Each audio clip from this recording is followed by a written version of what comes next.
कुरुक्षेत्र में वैद्य नौरंग लाल व वैद्य रवि कुमार की नाड़ी चिकित्सा पद्धति से लोगों को मिल रहा स्वास्थ्य लाभ। आयुर्वेद भारत की प्राचीन चिकित्सा पद्धतियों में से एक है। बदलते समय और आधुनिक चिकित्सा के बढ़ते प्रभाव के बावजूद आज भी अनेक लोग पारंपरिक आयुर्वेदिक उपचार पद्धतियों की ओर रुख कर रहे हैं।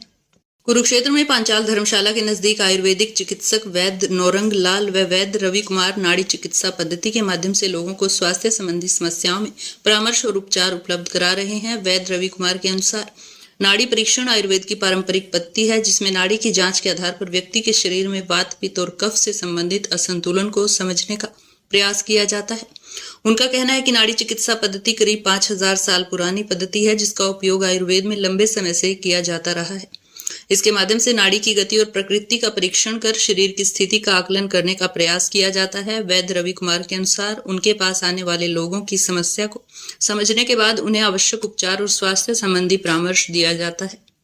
वहीं उपचार के लिए पहुंचे कुछ लोगों ने बताया कि वे लंबे समय से स्वास्थ्य संबंधी समस्याओं के लिए अलग अलग दवाइयों का सेवन कर रहे थे, लेकिन अपेक्षित राहत नहीं मिल रही थी। उनके अनुसार कबीर आयुर्वेदिक औषधालय से उपचार और परामर्श लेने के बाद उन्हें अपनी समस्या में राहत महसूस हुई है। हालांकि किसी भी चिकित्सा पद्धति को अपनाने से पहले योग्य चिकित्सक से परामर्श लेना आवश्यक है। क्या नाम है आपका?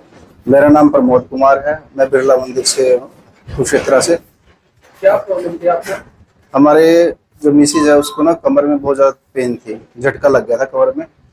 तो उनको 1 साल 1.5 साल से ज़्यादा दिक्कत आ रही थी। तो हम डॉक्टर साहब के पास आए हैं, तो उन्होंने बहुत अच्छा इलाज दिया है और कमर का दर्द एकदम आराम हो गया कमर के दर्द से। तो पहले भी आपने कहीं उपचार कराया? कई बार हम पटियाला भी गए हैं, ठीक है, करनाल गए हैं, काफ़ी जगह गए हैं, PGI तक गए हैं। तो कमर में कोई आराम नहीं आया। सभी डॉक्टर ने बोला भी L5 और L4 के अंदर कोई प्रॉब्लम है।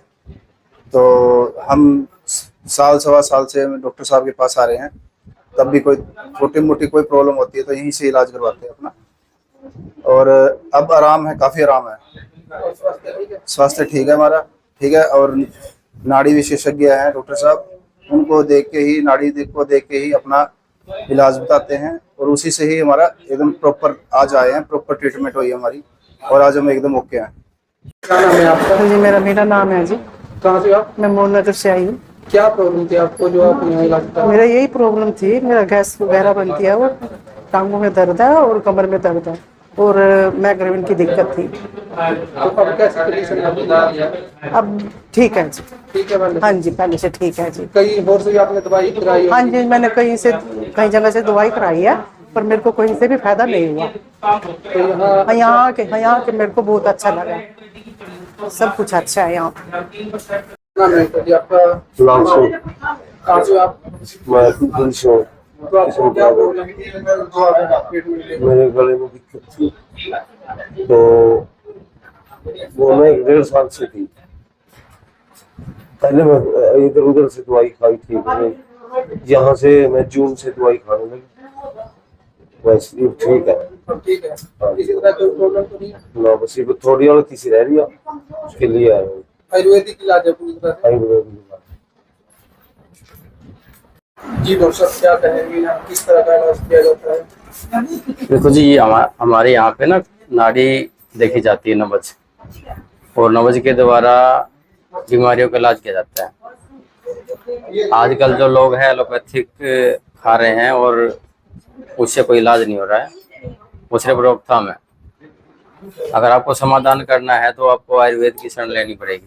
तो उसके लिए सबसे पहले आप अपनी नाड़ी दिखाएं। मैं सभी कुरुक्षेत्र वासियों से कहना चाहता हूँ कि एक बार नाड़ी जरूर दिखाएं, जिससे उनके वात, पित्त, कफ के बारे में पता लगे और उनके दोषों के बारे में पता लगे, तो जिससे उनका इलाज आयुर्वेद तरीके से हो सके। किस चीज का इलाज किया जाता है? काफी तरह की बीमारियों का इलाज होता है, जैसे शुगर है, आजकल कॉमन हो गया है। इसमें आपका BP है, थायराइड है, सर्वाइकल है, घुटने में ग्रीस की कमी हो गया है, उसका हमारे पास परमानेंट इलाज है। गठिया हो गया है, घुटने में गैप आ जाता है, उसका भी काफी अच्छा हमारे पास इलाज है, वो भी आयुर्वेदिक तरीके से। कुछ हम यहाँ पे नाभ भी देखते हैं, जिससे नेवल डिसबैलेंस होने की वजह से भी कई दिक्कतें हो जाते हैं। बहुत से पेशेंट शुगर के इलाज में इंसुलिन लगवाते हैं, तो क्या वो परमानेंट इलाज है? देखो, इंसुलिन परमानेंट इलाज नहीं है, वो एक रोकथाम है। आप लगवाते रहो, ठीक चलता रहता है, फिर लगवाना पड़ता है, फिर लगवाना पड़ता है, आदमी की सारी उम्र बीत जाती है, पर इंसुलिन बंद नहीं होते। रोग से जो नाड़ी से जो रोग चेक किए जाते हैं, ये काफी पुरानी और मतलब हाँ, से है, तो क्या कहेंगे लोगों को इसके बारे में जानकारी भी कम है, आप थोड़ा अंग्रेजी दवाइयों की तरफ लोग ज्यादा जा रहे हैं। जी देखो, नाड़ी काफी पुरानी पद्धति है, कम से कम 5,500 साल पुरानी पद्धति है। और ये टेस्ट तो अभी आए हैं, उससे पहले नाड़ी ही देखी जाती थी। नाड़ी से ही जो वैद्य होते थे हमारी, वो चिकित्सा करते थे। और दोबारा हमें इस पे ही लौटना पड़ेगा अगर हमें पूरी तरह ठीक होना है तो। आजकल जैसे ब्लड टेस्ट से जो किए जाते हैं, लेकिन उसमें कई बार कोई रोग या आते नहीं है, लेकिन हम आप कह रहे हैं नाड़ी में चेक करने से उसमें पता लग जाता है। इससे आप कहेंगे देखो, नाड़ी के साथ साथ हम जीभ भी देखते हैं। अष्टविध चिकित्सा में जो डायग्नोज का जो पार्ट होता था वो आंखों से, नाखून से, जीभ से, नाड़ी से और बालों से। ये पुरानी पद्धति है, इसमें कुछ चीजें जो टेस्टों में नहीं आ पाती वो नाड़ी से पता लगता है, क्योंकि ये प्रत्यक्ष है। क्योंकि आप किसी को छुओगे और आप उसकी नाड़ी देख के बता रहे हो, तो एक प्रत्यक्ष है। ये तब से है जब हमारे श्री राम जी थे और लक्ष्मण जी मूर्छित हुए थे, जब उनकी भी नाड़ी देखी गई थी। हमारे जो ऋषि थे, सुसेन ऋषि, तो काफी साल पुरानी पद्धति है, इस पे हमें विश्वास करना चाहिए। उस क्षेत्र में आप कब से विचार कर रहे हैं और कहाँ से आपके पास पेशेंट आते हैं? हमारे पास पंजाब से भी हैं, दिल्ली से हैं और हरियाणा से, काफी क्षेत्रों से हमारे पास पेशेंट आते हैं। ये पूर्णतः से आयुर्वेदिक इलाज है? बिल्कुल, ऐसे ही होता है सारा कुछ। जी, आपका परिचय? मेरा परिचय, मैं एक एज ए वैद्य हूँ। मेरा नाम रवि कुमार है और काफ़ी वर्षों से मैं इसी पद्धति में काम कर रहा हूँ। नेचुरोपैथी, आयुर्वेदा, इन सब पद्धतियों के द्वारा ही इलाज होता है। क्षेत्र में कौन सी जगह पे जो आपका ये शॉप है? ये अपना बाईपास रोड पड़ता है, नज़दीक पांचाल धर्मशाला, सिविल हॉस्पिटल के बिल्कुल सामने है, अपोजिट। फाटा क्रॉस करके आओगे तो 100 मीटर ही चलना होता है।